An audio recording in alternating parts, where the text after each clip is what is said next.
Namaskar, saudações aqui, saudações para o pessoal do YouTube.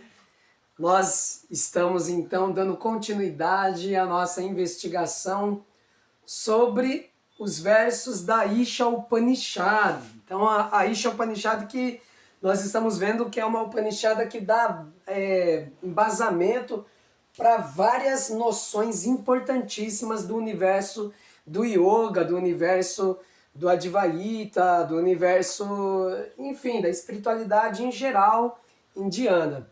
No nosso último verso, nós estudamos um pouco o que acontece com aqueles que simplesmente deixam de canto, deixam de lado o desenvolvimento da sua investigação do ser. O que acontece com aqueles que ignoram o Atman e até mesmo, uma vez que tenham travado contato com o conhecimento eterno, védico, tenham abdicado de trabalhar, né, esse conhecimento, de se dedicar de fato a esse conhecimento. Então a gente viu que eles vão para mundos sombrios. Um golinho de chá aqui para dar uma refrescada na garganta, quer dizer, refrescada não, aquecida, mas uma aliviada na garganta. Enfim, o que acontece com eles? Então a gente viu que eles vão para loucas, mundos sombrios. Mas o texto ele vai agora começar a dizer para a gente um pouco o que é esse ser, né, que nós estamos demandando, o que é de fato o objetivo maior, não só do yoga, mas da espiritualidade indiana de uma forma ampla. Como eu sempre gosto de fazer, eu pego pelo menos duas traduções do verso. Hoje eu vou trazer 3 traduções do verso, para a gente poder conhecê-lo, né, conhecer o verso e as suas múltiplas maneiras de ser traduzido. Eu não vou trazer a leitura dos versos em sânscrito diretamente para a tradução. A primeira tradução é do professor Ganapati. Você poderia ler para nós, Mohini? Esse que imóvel é mais rápido do que a mente, que os deuses não alcançam, porque avança sempre na frente, que permanecendo ultrapassa os que correm, nele o sopro estabelece os 7 arroios. A gente vê que essa tradução, eu gosto da construção poética dela, eu acho uma tradução bela, mas ela deixa a gente bastante num campo incógnito, né? Esse que é imóvel é mais rápido do que a mente, mas esse exatamente quem? Parece uma charada que você tem que descobrir, né? Pois é, a gente está vendo aqui que ele, nem mesmo os deuses podem alcançar este. E ele que avança sempre para frente, né? Parece que, de alguma forma, ele não se agarra a nada. É enérgico no seu avançar. Talvez a gente pudesse dizer no seu expandir. Mas eu já estaria dando muita dica já. Que permanecendo ultrapassa os que correm. Nele o sopro estabelece os 7 arroios. Nossa, é muito incógnito. Vamos pegar uma outra tradução que vai deixar a gente um pouco mais moderna, que vai nos situar melhor, e depois a gente vai para uma outra que não deixa de ser clássica. A segunda, então vamos lá. O eu é um só. Sendo imóvel, ele se move mais rápido do que o pensamento. Os sentidos não o alcançam, pois ele sempre vai primeiro. Permanecendo imóvel, ultrapassa tudo o que corre. Sem o eu, não há vida. Opa, agora falou quem é esse que é rápido e ao mesmo tempo é imóvel, né? Então a gente tem um monte de paradoxos aqui, mas ao menos a gente tem uma definição de quem é essa entidade. No entanto, essa entidade aí que está imóvel e que corre, que avança, onde tudo depende dessa entidade, que nem os deuses alcançam, tampouco os sentidos, ela é o eu ordinário, é o eu que nós nos referimos de maneira comum, ou será que é um eu diferenciado? Então, o texto, ele poderia deixar a gente, essa tradução poderia deixar a gente um pouco na dúvida a respeito de quem é este eu. Então esse eu ele precisa ser melhor definido, talvez. Por isso eu pego uma terceira tradução, que é a possibilidade, né, uma tradução feita por Lokesvarananda Swami, que é o nosso predileto.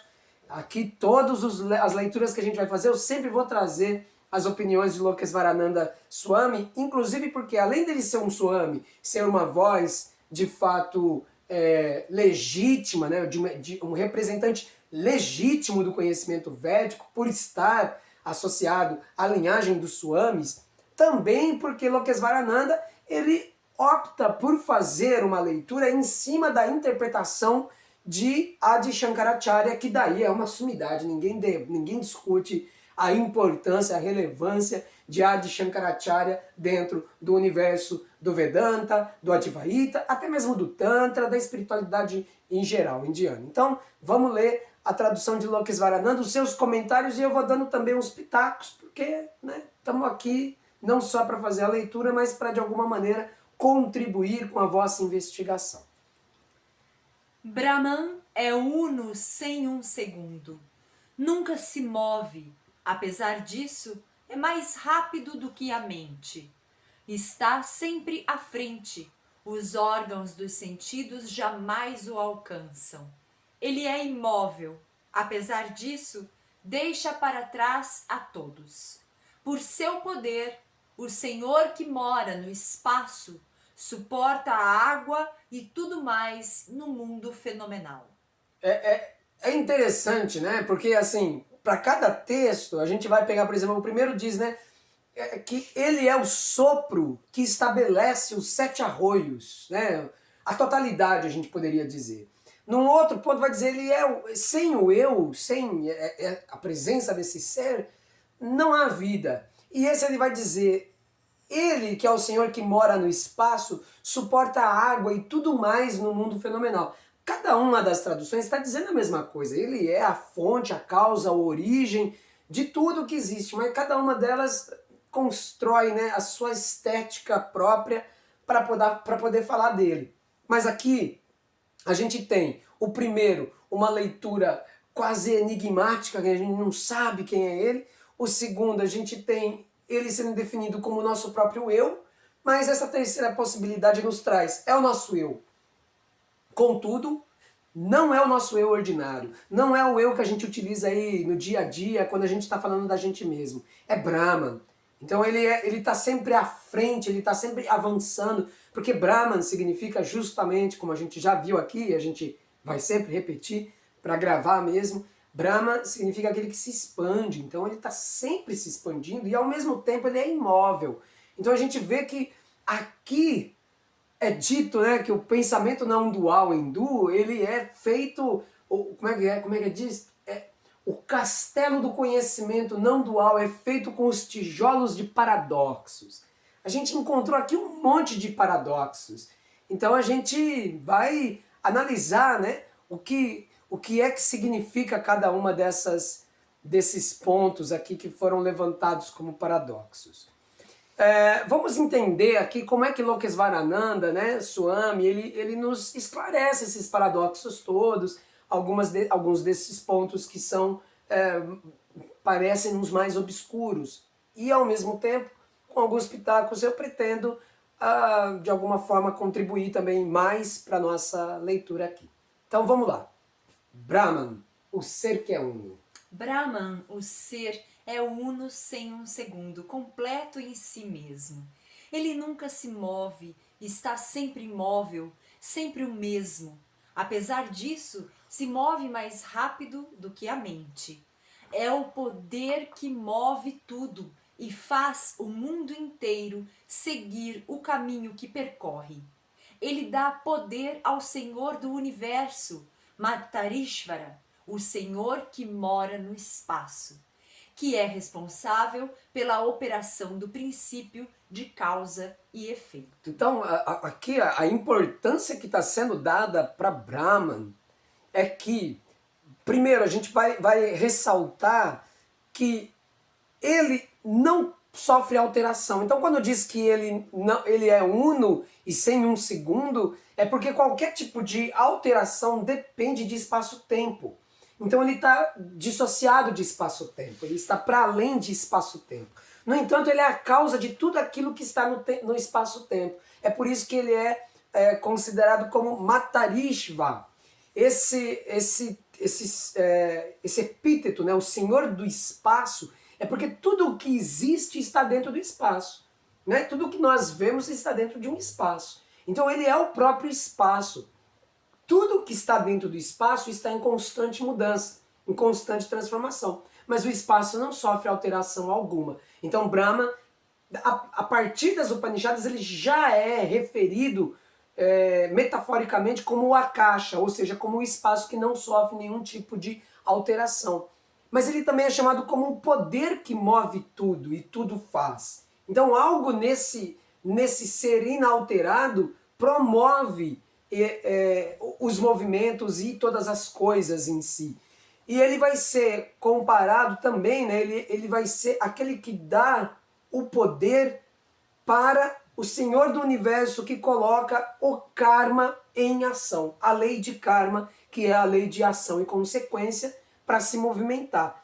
Ou seja, de um certo sentido, se nós considerarmos na profundidade nós somos Brahman, tudo aquilo que diz respeito ao movimento da lei de karma em nós foi determinado por nós mesmos, mas não por nós mesmos enquanto essa personalidade efêmera que está sempre mudando, como nós mesmos enquanto consciência suprema.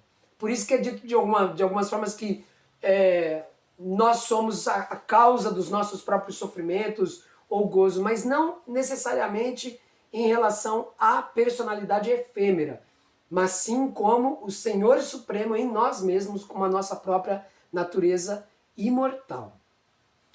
Não há modo de descrever a Brahman. Está além do pensamento e da fala. Está em toda parte e em tudo. Não tem forma. Ainda assim, toda forma é sua forma. Não tem nome. Ainda assim, todo nome é seu nome.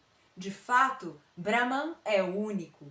Para enfatizar isso, o Upanishad faz declarações contraditórias. Em uma declaração, o Upanishad diz: Brahman é imóvel. Anejat. E na declaração seguinte diz: é mais rápido do que a mente. Manasso Javiyo. O que quer dizer com isso? A resposta é: Brahman tem dois aspectos. Em um aspecto é sem atributos. Nirguna, ou seja, sem atributos, que são as próprias gunas. É o absoluto. É pura consciência. Shuddha Chaitanya. Esse Shuddha deve ser entendido como pureza, como uma inteligência suprema, enfim, purificada, ela é sempre realmente imaculada. Então, Brahman é absoluta existência, absoluto conhecimento e absoluta bem-aventurança. O famoso Satchitananda. Ele é o ser cósmico, Paramatma. Em outro aspecto, Brahman é com atributos. Chamado Saguna Brahman. Está então em seu aspecto relativo. Neste aspecto, pode ter uma forma e também pode ter muitas qualidades, boas e más, pequeno ou grande, etc. Existe uma infinita variedade destas qualidades. Estas, devemos lembrar, são meros atributos, meras sobreposições. Adhyasa. Elas não podem afetar Brahman. Tanto Brahman materializado, digamos assim, a própria natureza material, com tudo aquilo que nós vemos, quanto também as distinções que são criadas com os diferentes murtis, com as diferentes aparências, epítetos, definições que são dadas para o Espírito Supremo. Como, por exemplo, Krishna, Shiva, etc. Esses diferentes nomes e as diferentes formas que são apresentadas continuam sendo Brahma, do mesmo jeito. Assim como o próprio mundo material, que tem mais comum dentro do Advaita, é chamado Brahma como o substrato de tudo isso, a essência de tudo o que existe manifestado no mundo material. Existe uma infinita... Aqui. Desculpe. Elas são como máscaras que as crianças colocam. A mente por si só é inerte. Pode funcionar apenas quando o ser, isto é, o Atman, que é outro nome de Brahman, a anima. Ela não pode mover-se mais rápido do que o ser, pois é o ser que a faz mover-se. E o ser está em toda parte. Nem, pode ser que não nos pareça empírico que a mente se mova a partir do ser, que o ser seja de fato o gatilho, né, propulsor do movimento da mente. É justamente para isso que existe um yoga, é justamente para isso que existe a meditação, é exatamente isso o motivo pelo qual se demanda o samadhi. Porque desejamos encontrar a realidade inequívoca de que tudo que se move em nós parte de Brahma. O samadhi, ele é exatamente essa evidenciação, ok? Então, de pronto a gente acha que a mente funciona por ela mesma, que os sentidos funcionam por eles mesmos, a gente não consegue ter uma noção, digamos, num movimento mais alargado dentro do espaço-tempo, como se a gente colocasse em câmera lenta para perceber que existe algo que dá o gatilho, que dá o empurrão para a manifestação. O samadhi é dar esse empurrão de volta, é rebobinar a fita. Calma, deixa eu rebobinar tudo isso e colocar em câmera lenta para perceber como isso se opera. Então, o modo de fazê-lo é através de sadhana. E o que legitima o surgimento dos sadhanas é justamente a descoberta de... Tentamos descobrir, tentamos evidenciar de forma direta que tudo tem a sua raiz, a sua origem em Brahma. Isso também se aplica a todos os outros órgãos, chamados devas, pois eles revelam-se do corpo. E isso se aplica a todos os elementos da natureza. É o poder que age por trás da causa, como também por trás do efeito. Aqui, por que ele está falando de devas? Vocês não sei se recordam aí de uma das traduções, eu vou subir lá e vou fazer a leitura da tradução novamente. A primeira tradução diz assim, ó, esse que a gente já sabe, é o Brahman, é o eu imortal, que é imóvel e mais rápido do que a mente, a gente já sabe, ele é mais rápido do que a mente, porque na verdade a mente não pode existir sem a luz do ser. Que os deuses não alcançam, porque avança sempre na frente. Ou seja, ele é mais rápido do que os deuses. Quem são esses deuses? Na segunda tradução a gente viu, o eu é um só. Sendo imóvel, ele se move mais rápido do que o pensamento. Os sentidos não o alcançam. Então, o que acontece? Esses devas são deuses. Mas quem são esses deuses? Os sentidos materiais, ok? Eles têm uma função. Qual é a função deles? Revelar. O que eles revelam? Eles revelam o mundo, cada um dos sentidos, ok?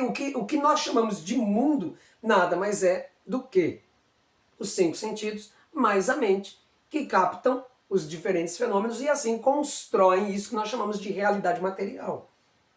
Então, os devas, os deuses, os semideuses são apresentados como os nossos órgãos internos e as nossas habilidades inerentes que estão associadas aos órgãos dos sentidos, mais a mente que faz toda a interpretação. É daí que surge a ideia, que já está presente lá nos Vedas, que os rishis dominam os deuses. Calma lá, mas que rishis são esses que estão dominando os deuses? Que deuses? Calma, os deuses que eles dominam são os sentidos, porque eles são deuses dentro de nós. Nós, que somos, digamos, uma espécie de universo mitológico ambulante, nós temos na nossa estrutura física, vital, mental, intelectual, etc., nós temos deuses operando. Esses deuses são essas múltiplas inteligências, tanto do nosso corpo quanto da nossa subjetividade, do nosso psiquismo. Então, eles dominavam quem? As suas próprias faculdades cognitivas e habilidades discriminativas. Daí surge um yoga como ação voluntária.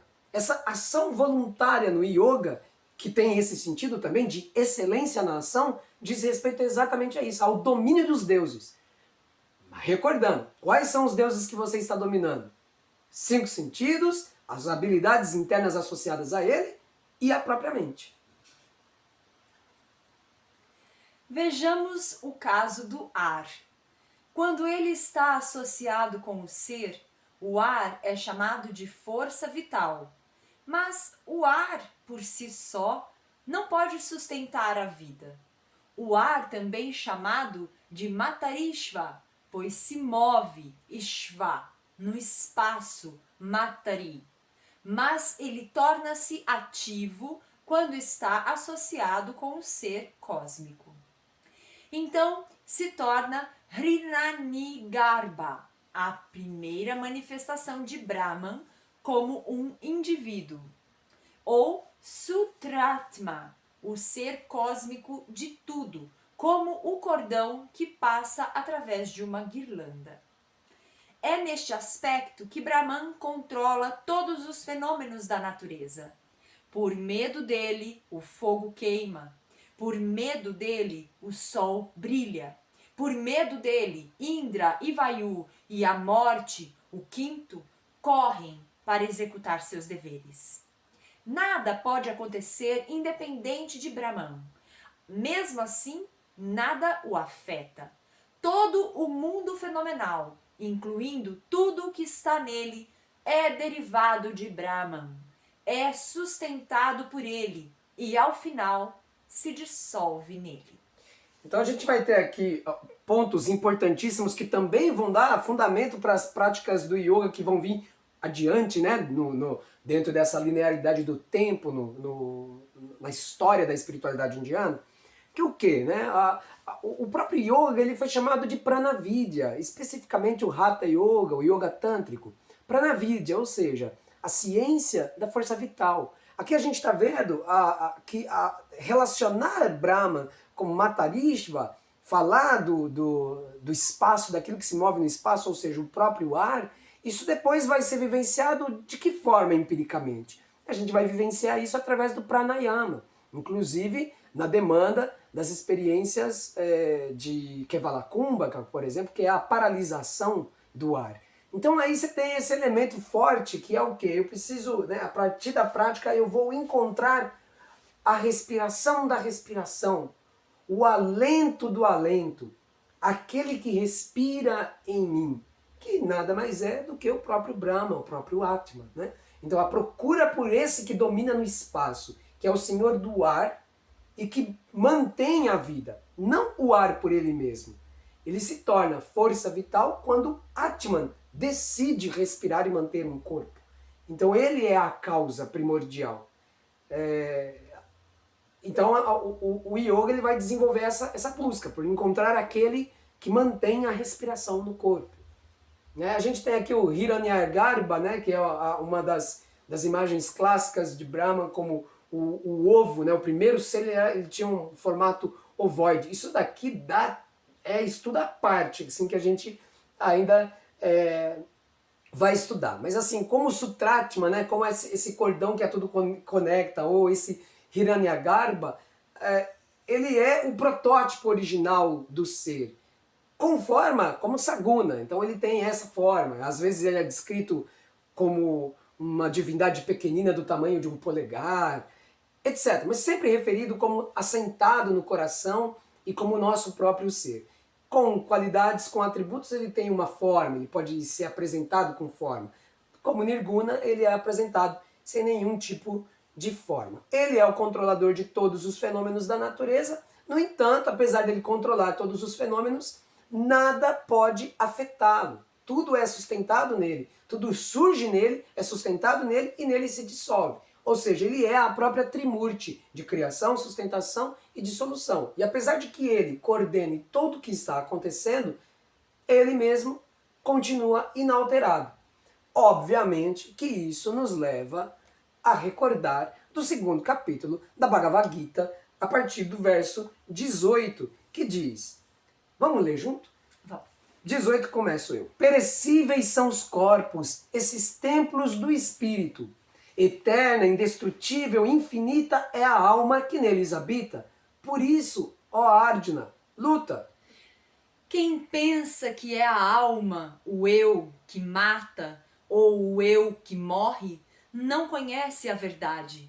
O eu não pode matar nem morrer. Esse mesmo eu que é o Brahman, que é o Atman. O Atman, ou eu, nunca nasceu nem jamais morrerá. E uma vez que existe, nunca deixará de existir. Sem nascimento, sem morte, imutável e eterno. Sempre ele mesmo é o Atman, o eu, a alma, o espírito. Não é destruído com a destruição do corpo material. Quem sabe que a alma de tudo é indestrutível e eterna, sem nascimento nem morte, sabe que a essência não pode morrer, ainda que as formas pereçam. Assim como o homem se despoja de uma roupa gasta e veste uma roupa nova, assim também a alma incorporada, ou Jivatman, se despoja de corpos gastos e veste corpos novos. Armas não ferem o eu, fogo não o queima, águas não o molham, ventos não o ressecam. O Atman não pode ser ferido nem queimado, não pode ser molhado nem ressecado. Ele é imortal, não se move nem é movido e permeia todas as coisas. O Atman, o eu, é eterno. Para além dos sentidos, para além da mente, para além dos efeitos da dualidade, habita o eu. Pelo que, sabendo que tal é o eu, por que te entregas à tristeza, ó Arjuna? Se o ego está sujeito às vicissitudes de nascer e morrer, nem por isso deves entristecer-te, ó Arjuna. Inevitável é a morte para os que nascem. Todo o morrer é um nascer, pelo que não deves entristecer-te por causa do inevitável. E manifesto é o princípio dos seres, manifesto o seu estado intermediário, e manifesto é também o seu estado final. Por isso, ó Arjuna, que motivo há para a tristeza? Alguns conhecem o eu como glorioso. Alguns falam dele como glorioso, Outros ouvem falar dele como glorioso. e outros, embora ouçam, nada compreendem. Eterno e indestrutível é o eu, que está sempre presente em cada ser. Por isso, ó Arjuna, não te entristeças com coisa alguma. Então, a gente vai ver aqui, vamos só até o verso 30, foi, né? A gente vê aqui que, pensando na Bhagavad Gita como uma obra axial do yoga, de importância primordial para yogis, né? Praticamente chamado de o Evangelho dos Yogis, a Bhagavad Gita. A gente lê a Bhagavad Gita e o que a gente encontrou aqui? A Isha Upanishada perfeitamente descrita. Não tem como desconsiderar a influência da Upanishad na vivência do yoga. Upanishad é yoga e yoga só pode existir por causa da Upanishad. E é isso que nós estamos analisando juntos aqui, sempre fazendo esses paralelos para que não reste a menor dúvida de que é assim. Não tem como existir dúvida, é inequívoco. A Upanishad, especialmente aqui, essa que nós estamos estudando, a Isha Upanishad, mas todas as demais, elas são, de fato, a matriz, bem como os Vedas, do yoga que nós conhecemos. Ainda que o yoga tenha passado por muitas transformações e continue passando por transformações, não devemos esquecer as suas origens. Não devemos esquecer o espírito que anima o yoga. E o espírito que anima o yoga é a autorrevelação do Brahma imortal, que é a causa de tudo o que existe.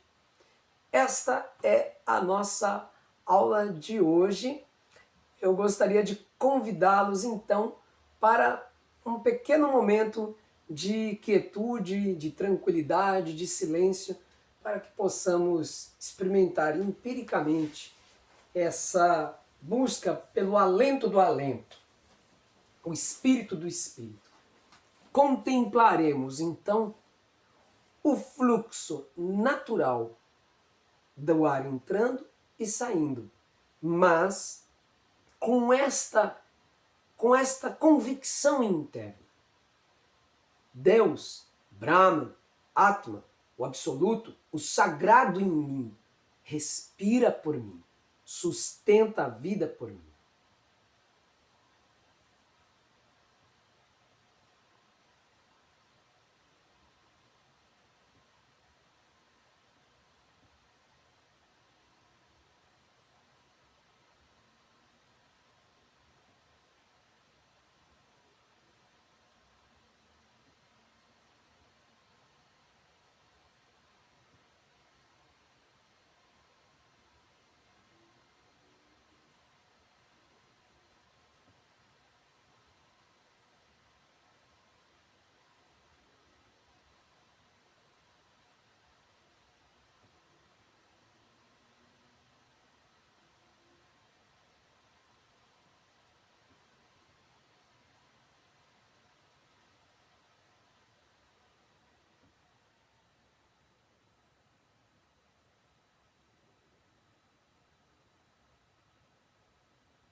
E lentamente nós podemos ir externalizando os nossos sentidos.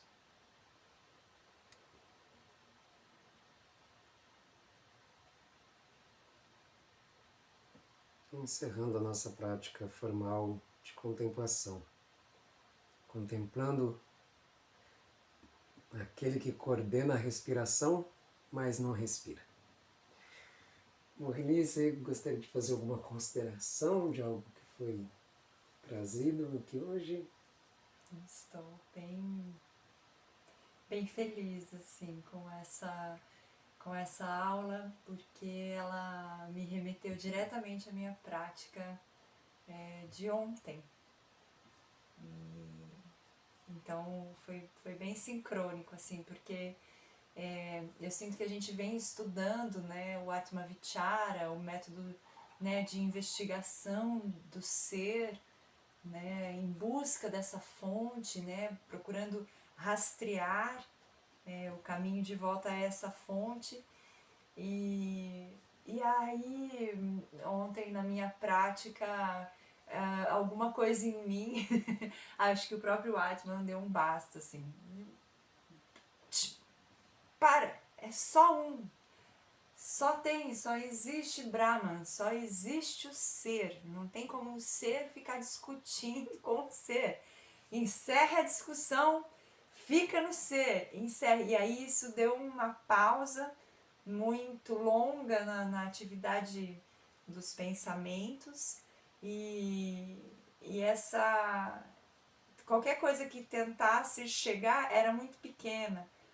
E eu lembrei hoje no momento em que a Upanishad diz que o Atman é sempre mais rápido, o Atman está sempre à frente, né? Então essa percepção de que só existe o Atman, só existe Brahman, que se você mantém isso internamente de uma forma com uma certeza mesmo firme, então começa tudo mais ficar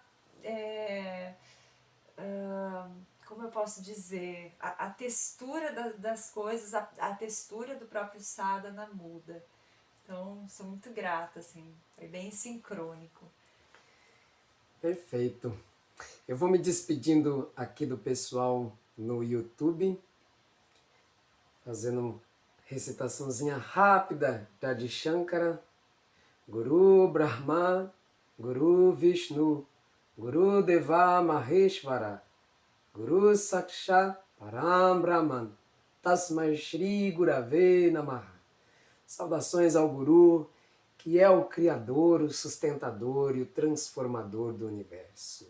Saudações ao Guru, que é o Supremo dentro de nós e de cada criatura. A esse Guru, as nossas saudações e reverências. Gratidão a presença de vocês aqui nesse espaço virtual. Gratidão. Até semana que vem.